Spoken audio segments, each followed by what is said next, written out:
300 double হয়ে গেল। ঠিক আছে, ডাবল হয়ে গেল। এখন মেডিসিন কী দিই? সুগারের মেডিসিন এফেক্টেড প্রচুর, কিডনি লিভার এফেক্টেড করে, কিডনি লিভারটা বেশি ই করে।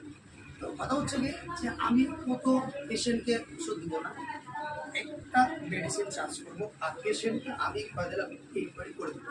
যেমন আপনাকে মিষ্টি জাতীয় জিনিস চেঞ্জ করতে হবে। চেঞ্জ মানে কি, পুরোটাই খাওয়া যাবে না কো, 1 নম্বর। মাটির তলকার জিনিস টোটালি খাওয়া যাবে না কো। তারপর যে মিষ্টি জাতীয় জিনিস টোটালি যাওয়া যাবে না। এরপরে শাকসবজি দিয়ে আপনার খাওয়া দাওয়া করতে হবে, এবং সকালবেলায় মিনিমাম 5 কিলোমিটার রান করতে হবে, বলতে হবে। ঠিক আছে, 5 কিলোমিটার রান করবে সকালবেলায়, মানে কথা হচ্ছে যে দিনে 4 বার ম্যাক্সিমাম খাওয়া দাওয়া করবে শাকসবজি দিয়ে। আর আমি যে মেডিসিনগুলো দিচ্ছি, মেডিসিনগুলো আপনি টুকটাক করে